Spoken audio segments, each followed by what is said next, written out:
Hello guys, welcome back to programming experts and tips. तो guys, आज हम 3 ऐसे तरीके देखेंगे जिनसे हम बहुत ही क्विकली अपने सिस्टम्स को शट डाउन कर सकते हैं। तो गाइस, एक तो सबसे बेसिक शट डाउन करने का तरीका जिसको तो सबको पता होगा, यहाँ से विंडोज़ में से जाके पावर्स के बटन में से शट डाउन करते हैं। इसका तो तकरीबन सबको ही पता होगा। तो गाइस, उसके बाद यहाँ पे एक शॉर्टकट की है कंप्यूटर से अपने पीसी लैपटॉप को शट डाउन करने के लिए, जो तकरीबन हर लैपटॉप या हर विंडोज़ के लिए हो जाती है।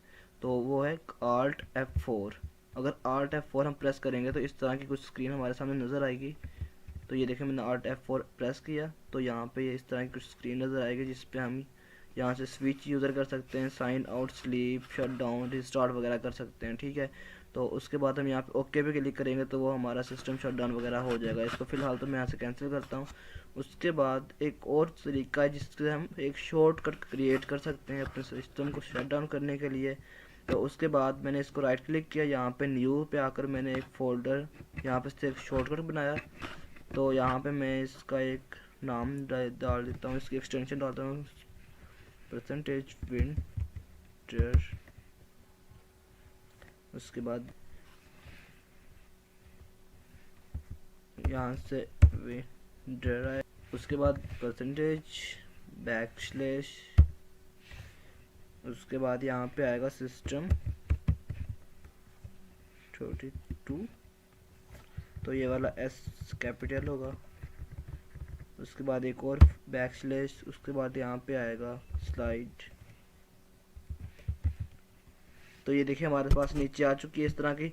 तो इस तरह हम इस एक्सटेंशन को ऐड करेंगे। ऐड करने के बाद सिंपली यहाँ नेक्स्ट पे क्लिक करेंगे।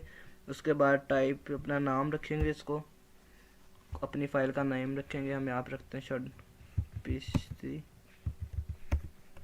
Turn off. तो मैंने ये अपनी फ़ाइल का नाम रख लिया। उसके बाद सिंपली मैं यहाँ फिनिश पे क्लिक करूँगा। तो ये देखें मेरे पास ये सिंपली फिनिश पे क्लिक करने के बाद इस तरह की शॉर्टकट चेंज हो बन के आ गई है। तो उसके बाद अगर मैं इसका कोई आइकन वगैरह चेंज करना चाहता हूँ तो इसको प्रॉपर्टीज़ में जाके ये देखें चेंज आइकन वगैरह आ गया। तो यहाँ से मैं इसका आइकन भी चेंज कर सकता हूँ। तो इस तरह से कोई एक आइकन भी यहाँ से सिलेक्ट कर सकता हूँ। तो उसके बाद तो लेट्स सपोज मैं यहाँ से कोई इस तरह का मैं इसका आइकन रख देता हूँ। तो अप्लाई किया मैंने इसको, ओके किया, तो ये देखें इस तरह आइकन हमारे सामने आ चुका है। उसके बाद अगर मैं इस पर क्लिक करूँगा तो ये देखिए हमारे पास एक स्लाइड आ चुकी है, जिसको अगर हम यहाँ से नीचे करेंगे तो ये हमारा सिस्टम शट डाउन हो जाएगा। तो एक ये भी एक बहुत अच्छा तरीका अपने सिस्टम को शट डाउन करने का। तो गाइस, मैं उम्मीद करता हूँ आपको हमारी ये वाली वीडियो अच्छी लगी होगी। तो प्लीज़ इसको लाइक और सब्सक्राइब कर दीजिए और साथ ही बेल के आइकन को जरूर प्रेस कर देना ताकि हमारी नई वीडियोज़ आपको मिलती रहें।